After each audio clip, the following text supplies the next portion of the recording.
Hi, good morning. This is Chris McSwain from Berkshire Hathaway Home Services, Bay Street Realty Group. And today I have really an honor. You've seen me do a lot of other interviews. This one is really special. This is Dave, and Dave Kirkwood's going to tell you about his life story. It's really a testament to true Americana, not only through service, but also through entrepreneurship, which we will do in a second video that will follow based on his small business. So, Dave, let me just ask, could you please introduce yourself and help the visitors and viewers here to get a chance to know you a little bit? Well, I'm Dave Kirkwood. I live in Kalawasi. We've been here for 30 years. I'm a former Army Special Forces Staff Sergeant and a retired Marine Lieutenant Colonel. And I'm a graduate of Ball State University in physical education and health, and attended grad school at George Washington University in exercise science. Well, that's a great start and summary, and we're going to unpack that a little bit because there are so many stories. Dave is probably one of the most interesting people that I've met from a number of different perspectives, and I'm really actually proud to be able to be here with him today. Your beginning started in Indiana, so talk to us about where life started and your athletics and how that may have influenced some of your thinking about serving in the military. Well, Summitville, Indiana is a small farming community in central Indiana. High school graduating class was 40, of which I think 5 went to college, and I was one of those that went to college, to Anderson College, just up the road. Being in a farming community and with family members on the farm, and your father and your grandmother and your grandfather and all those, you grow up really quick learning the value of work and the value of $1, or back in those days, 10 cents. I can remember had my first job at 16 working in a Kraft cheese factory making Parmesan cheese, which is a whole different world, for $1.40 an hour. So we had a small, tight-knit community that was, of course, in high school revolved around athletics. Yeah, say more. Everybody got to opportunity to play multiple sports, but of course Indiana's famed for basketball, and so from an early age, pretty much every moment that you have that you're not mowing yards or out on the farm or rained out, you're playing basketball somewhere, whether it's in the backyard or whether it's in the garage or whether it's down to the high school recreation area where they had an outdoor basketball court. Pretty much from the time that you were 9 till the time that, maybe last time I played a game down there, probably I was 30. When I came home from the military at one time, or vacation. So that made a very, very interesting development. One of the things that is unique about the Kirkwood family is that I was informed by my brother the other day. My father was the most valuable player on his basketball team in 1944. I was the most valuable player on my basketball team in 1966. And surprising to me, I guess, I missed it. My brother was the most valuable player on his basketball team in 1968. So we are definitely, we're a unique family. One of the other things about growing up in Summitville from an athletic standpoint, after World War II, the boys came home and they established an athletic club. And they played basketball in the winter and fast pitch softball in the summer. And my father was an intricate part of that as a coach and a player, so we traveled and saw all of that. And one of the greatest honors that I had after my first year of college, they asked me to play with them in a basketball tournament. Oh, nice. And so I went and played with them, and we played against the varsity from Anderson College, and we beat them. Oh, good. So that was an exciting point. So that was part of growing up there. Like I said, everybody knew everybody in small town America, and I wouldn't have had it any other way. Yeah, and a lot of those fundamentals led you to some of your next decisions. So as a very young man, you decided to join the military. Tell us about that and what your first few years of service were like. Sure.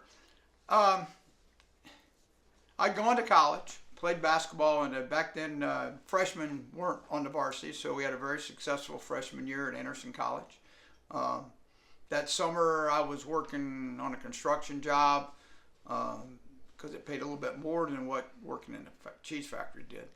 And academics was okay for me in college, but I got to thinking that maybe there was maybe a little something else. Plus, back then it was a private college. I had to pay for my college, so there were some financial concerns, let's say.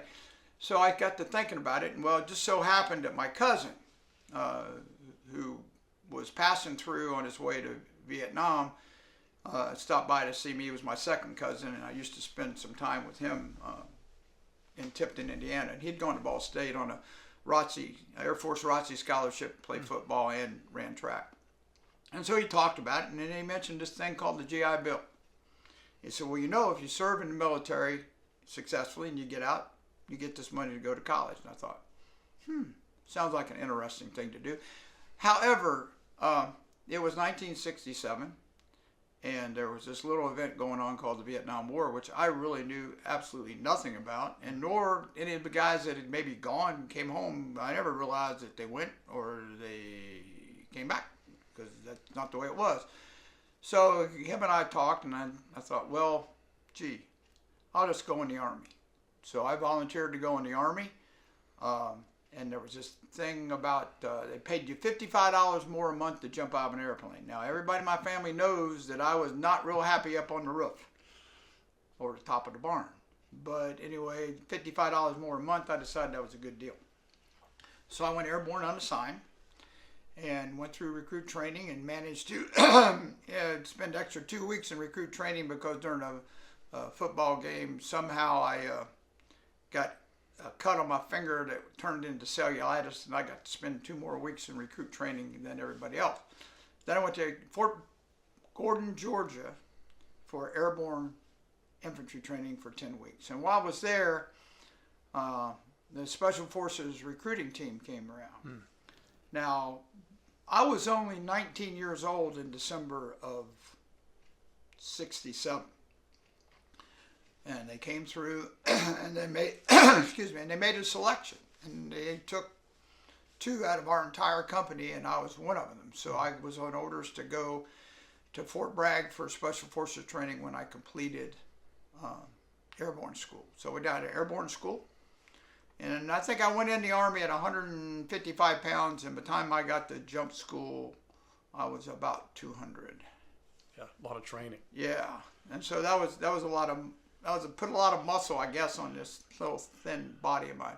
So I got to Special Forces training. We go through a 4-week indoctrination period where we learn a little bit about Special Forces. We do some more land nav, just basic military skills that those of us that had already gone through the infantry training already knew, but in some cases, because you bring people from different occupational specialties, they have to learn it as well. And I chose to volunteer to go into the medical field because I thought that would be a better thing, understanding that, the Special Forces mission was to train, equip, and advise indigenous personnel in counterinsurgency operations, and there were 5 specialties. You had communications, intelligence and operations, demolitions and engineering, weapons, both heavy and light, and of course medical. But it didn't take me too long to realize that I really didn't want to spend the next year training to be a Special Forces medic. So after the first 12 weeks, we were able to volunteer to change into a different MOS. So I volunteered at that time to go into combat engineering and demolitions. And so I completed my 12 weeks of combat demolitions, and I went through the second phase of Special Forces, and in December of 68 was given my diploma that pretty much said that I was Special Forces qualified and assigned to the 6th Special Forces Group. Now, being a novice in the Army, after only been in training for all that time, I saw an advertisement somewhere that they were looking for basketball players for Fort Bragg. So I went and tried out. I didn't bother to ask anybody. I just went and tried out. And I made the Fort Bragg basketball team. And then I went and I kind of asked my sergeant major what I was supposed to do. And he said, Kirkwood, what were you thinking? I said, sir, I didn't know. And so he said, I'll make you a deal. You can type, right? And I said, yes, sir, I can. And he says, well, if you'll be my fitness report typist, I'll let you play basketball for Fort Bragg. So I would go in and the times we didn't have basketball practice or away on the game and go in and do fitness reports for the sergeant major. So then I asked the sergeant major, can I go to scuba school? And he said, sure, Kirkwood, you can go to scuba school if you volunteer to go to Vietnam. I said, okay. So I volunteered to go to Vietnam. In the meantime, life goes on, and I come down on orders to go to Key West for scuba school. And then I come down on orders to go to Fort Belvoir, Virginia for advanced engineering demolitions. Well, so help me God, I got messed up on that one. So I went to Fort Belvoir and learned how to do a whole bunch of neat stuff. Besides blow stuff up, we also got to drive the graders and the backhoes and big holes and all that stuff. So that was a lot of fun. So while I was there, I came down on orders to Vietnam. So I came back, and then a month later, I went on leave, and I was due to report to Vietnam in August the 15th. A sidebar is my best friend in the Army, and I went through Special Forces together, and we both had the same date to go to Vietnam. So we go to Vietnam, and we go through our Special Forces indoctrination training.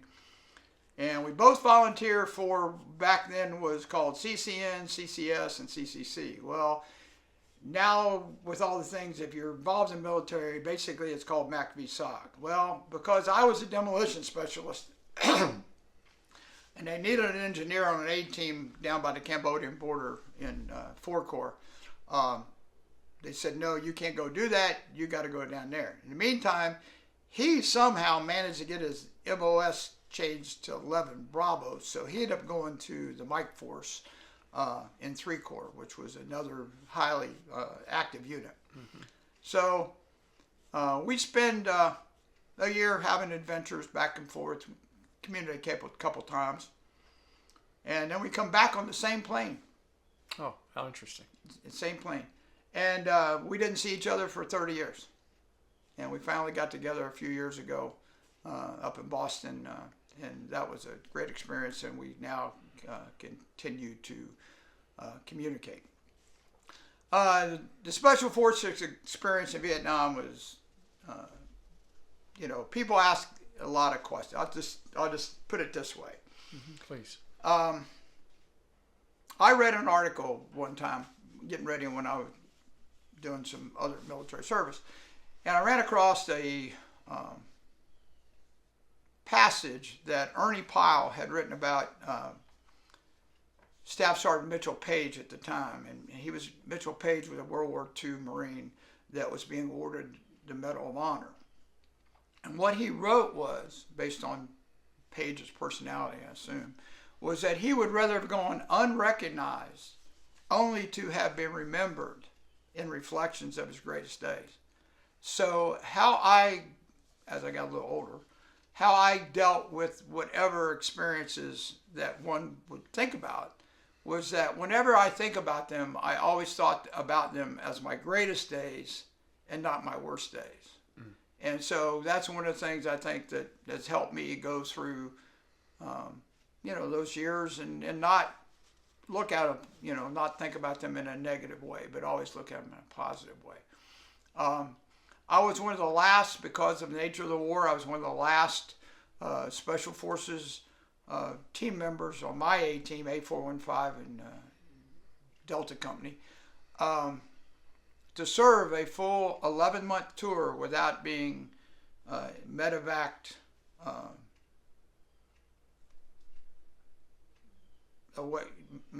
off the site and not returning. And the other side of that coin being also that September 30th of 1970, I went over in 69. I came home in August 15th or 17th of 70. Most all the Special Forces A teams were closed by the 30th of September. So anybody that came in, let's say in October, they weren't able to get a full tour. So that's how I can say it. I did that. Well, thanks for all your service, Dave. But Yeah. your service didn't end there. Tell the visitors and viewers here, how did your service continue? You actually made some pretty significant changes. Well, I did. You want me to talk about that? The one that you want to go? Anything you'd like? Yeah, here. Let me go back because there's a question. I saw Chris's question. One of the things unique about being on a Special Forces A team is that the operations that we conducted, by and large, were 2 Americans and probably 30, at the most 40 indigenous Cambodian. We called them CIDG, which were Civilian Irregular Defense Group, but basically in other vernacular, they were mercenaries. And we paid them and trained them and led them and took them on operations.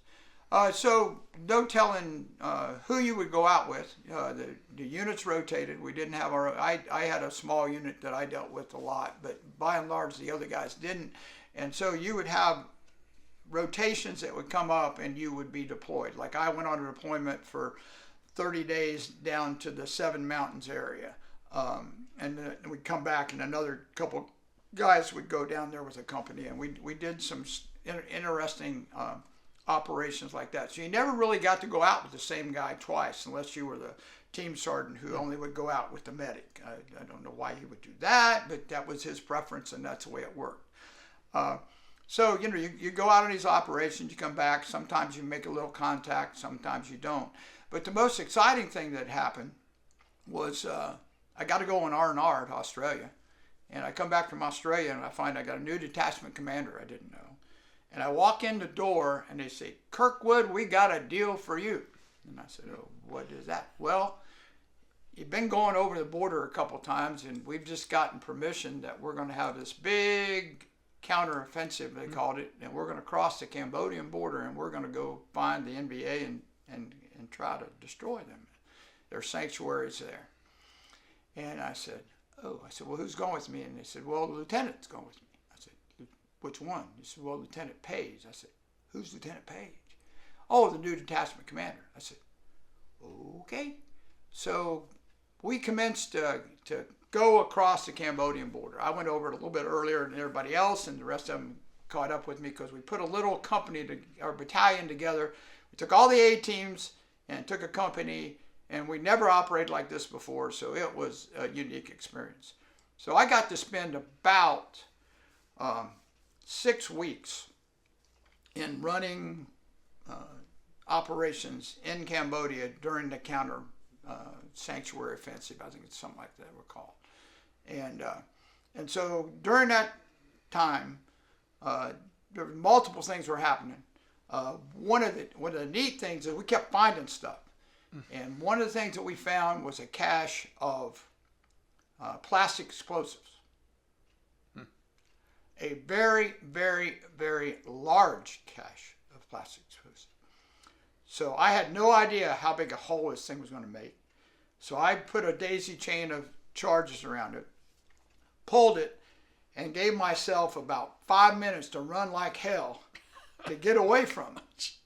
Well, once it blew up, it not only just made a big hole, but it opened up all kinds of other things that were hidden within that particular area. So that was pretty neat. And we spent a lot of time evacuating stuff out of there. We found sampans, a whole communications network, just some and other memorabilia. One of the big memorabilia we found was about 12 watercolor paintings that depicted a whole kind of the Viet Cong NBA lifestyle. Plus there was one of an American with a .45 to his head. I remember that. So silly me took all those memorabilia and the next resupply we came in, I specifically asked the pilots, are you going, are you going to take these guys back to the, because they brought some guys in, they're going to take some other guys back to the A team. And they said, yeah. Well, I said, would you mind? I said, we need to get this back to the intel sergeant. Well, it turns out that they looked at them and they never got back there. Because one of the things I thought not only would be a great intel source, but it would have been a great memorabilia item for each of our team members to be able to take away with them when they left. So yeah, sorry that didn't happen. Yeah, I am too. So we got up there and we had an interesting time. That was the operation where I was awarded the Silver Star, which I tell people I don't think I did anything all that great, but in somebody else's eyes I did. So that's how it worked out. I received the Silver Star and the Bronze Star for meritorious service a year after I'd left. Mm-hmm. So that was a real surprise. Congratulations. Yeah, I mean, and it's something I reflect on as I'm not.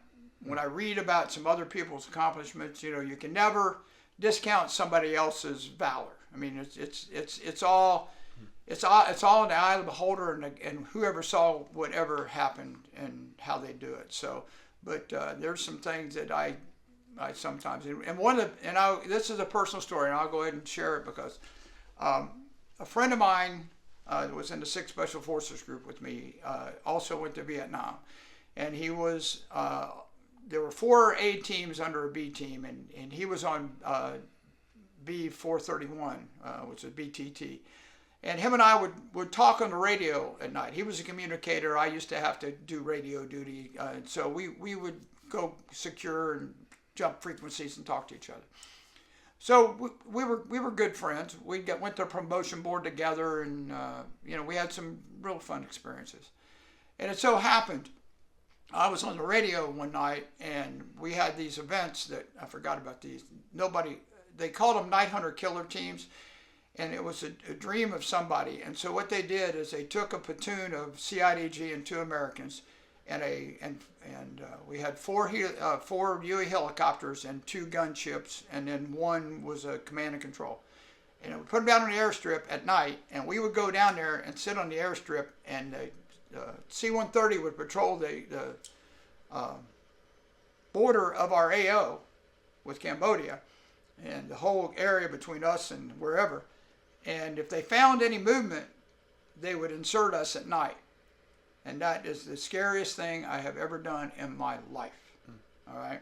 So I'm on the radio, and Bruce and his team is on the airstrip, and they get called in. Well, unfortunately, they got called in on the back of an NBA battalion that was infiltrating in, and both Americans lost their lives.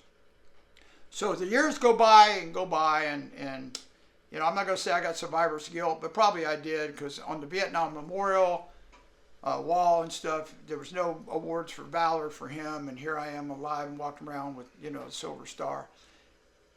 So somehow it comes in, and I decide to join the Special Forces Association, and I trip onto something, and it turns out that Bruce was awarded the Silver Star posthumously, and they named the Special Forces Association chapter in Stafford, in Arizona, in his honor. Wonderful. So on the 50th anniversary of his passing, every year out there they have a memorial service on Memorial Day for him. And so I was planning on going, but COVID came through.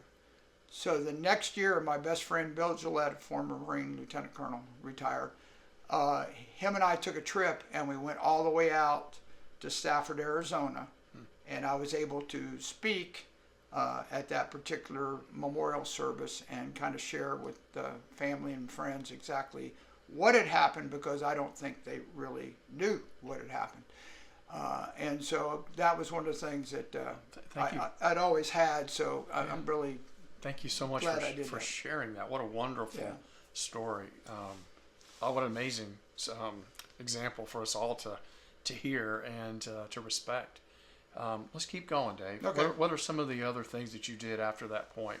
Well, after that, the drawdown from Vietnam required us to, at the end, as a young soldier, you had to make a decision. They weren't asking for people to re-enlist at that point in time. And there were stories coming back from guys that were Special Forces qualified that were being signed to the 82nd Infantry or 82nd Airborne Division or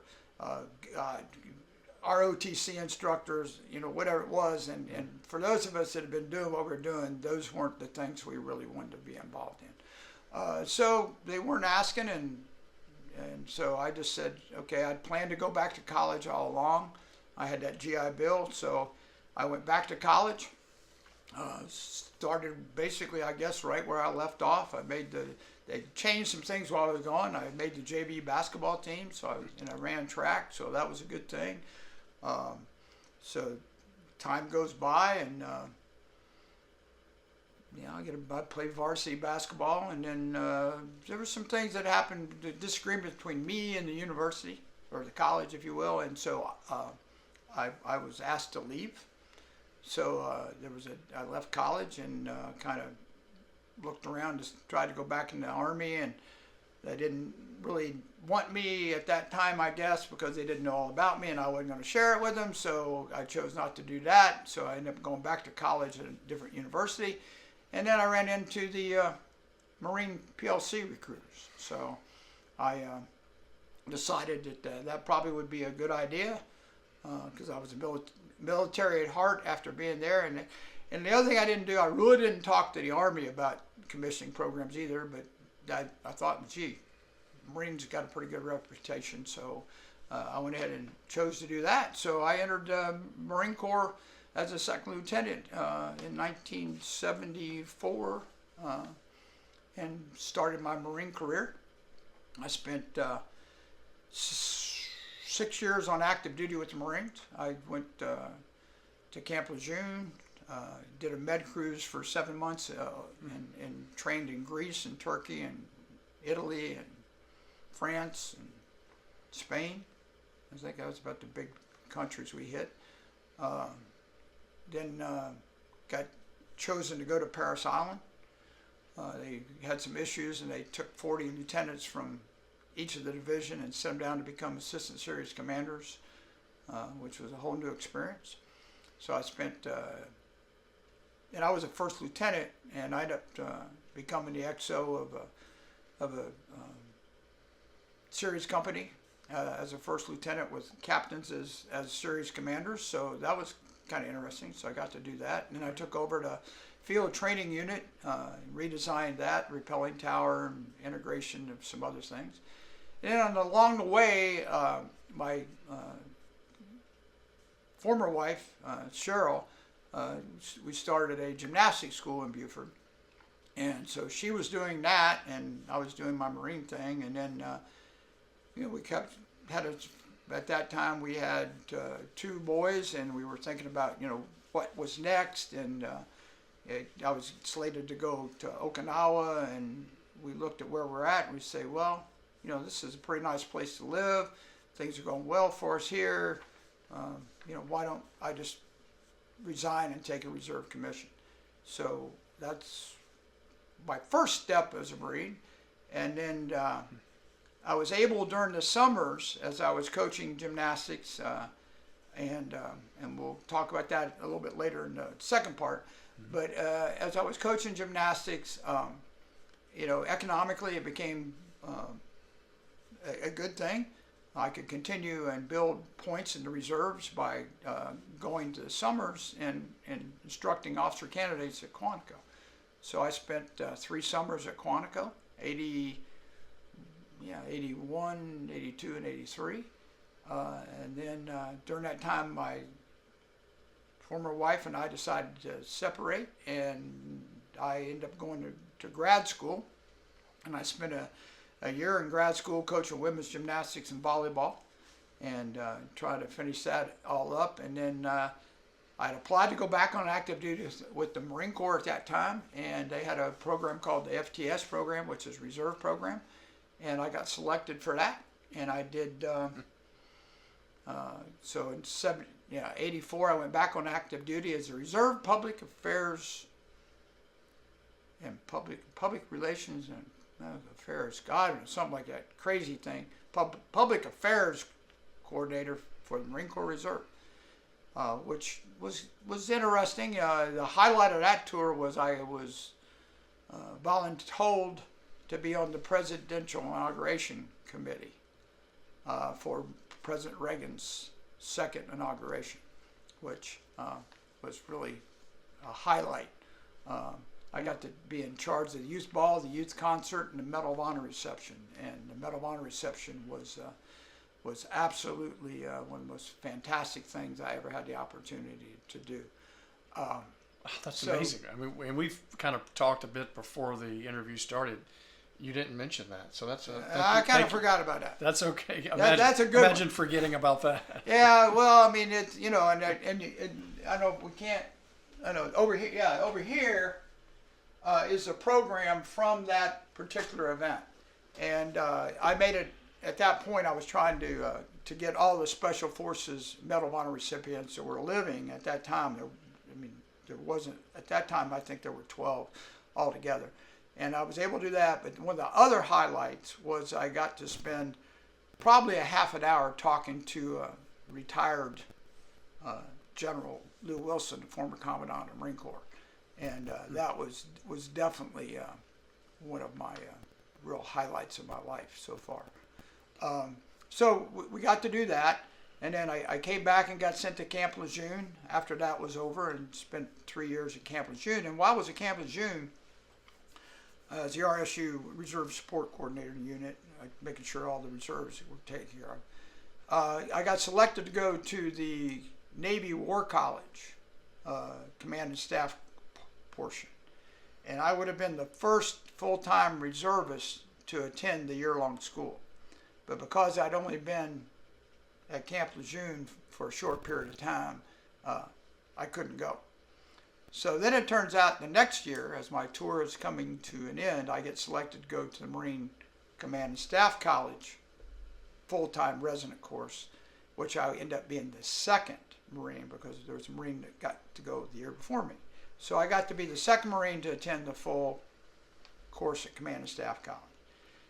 So that was a great experience, and then it so happens and they decide to create a position for me at Command and Staff College, and I was the first Marine Reservist full-time support to be on the faculty, and I did a 3-year, how did I do? How many did I do on there? 88? Okay, yeah, I ended up doing a 3-year tour at the Command and Staff College, and I got selected for Lieutenant Colonel, and got selected to go to where are we at? Okinawa, as a 3MEF Reserve Liaison Officer, which was, at that time, was the most forward deployed billet for any active duty Marine Reserve officer. And so I went to Okinawa for 3 years, and somewhere along the line where I was out there, I traveled all over the Far East, so that was a lot of fun. Every exercise we had, I believe, so I traveled a lot. But at that point, came on time to get to go somewhere else, and then somebody looked at my record and said, you have over 20 years of active duty, you're a reservist, so unfortunately you're going to have to retire. So we ended up just kind of being short-circuited off Okinawa and got retired, and so we came back to beautiful Beaufort by the Sea. We'd bought a property in '88 and knew that this was one of the areas that we wanted to come back to. And so in '94, when I retired, we came back to Beaufort. Well, let's say just a little bit more about that part, because there's a lot of people who have served in the service, particularly Marines, that enjoy living here. You've been here for 30 years. As you speak to others, what have you enjoyed living in Beaufort? Well, I mean, I think the fact that you didn't know it when you got here, but over the years, it's become one of the favorite or small towns in America anyway. I think one of the things, and it's changed a little bit, but one of the things I think that people look for is that you have a like community of people that have served. You know that you still have three serving military installations with the Air Station, Parris Island, and the Naval Hospital. The Naval Hospital presents itself that at that time, as a retiree, you and your family would have TRICARE for life, and that would be your medical facility.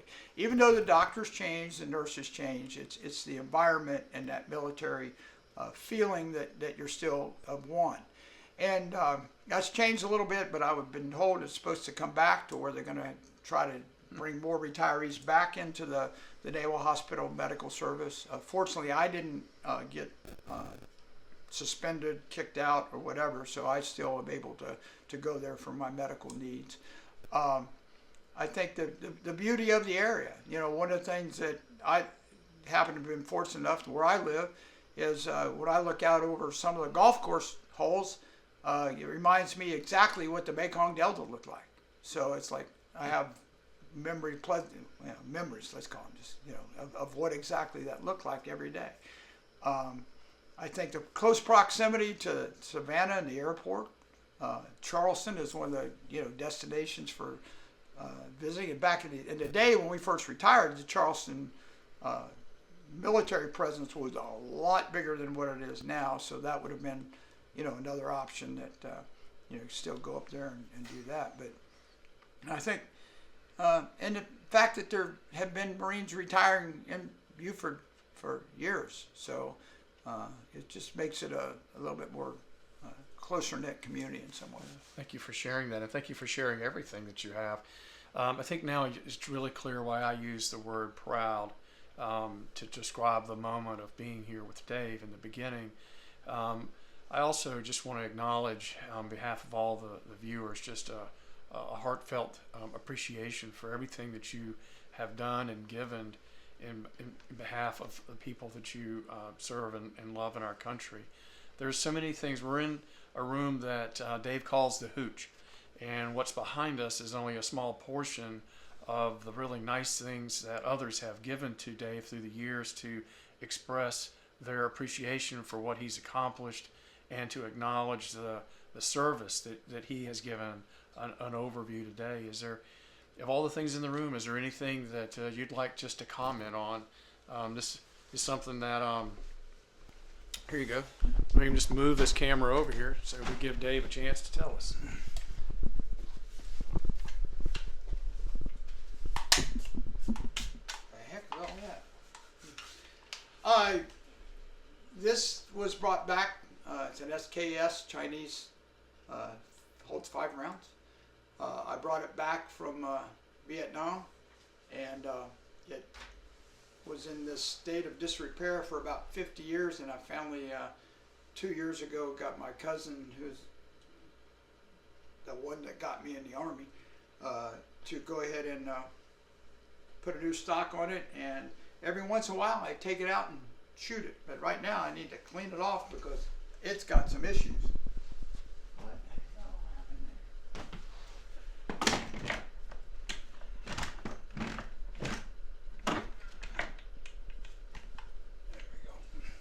Yeah, I mean that's one of the ones I think of all the things I have. I think though I mentioned it here that this is one of the highlights.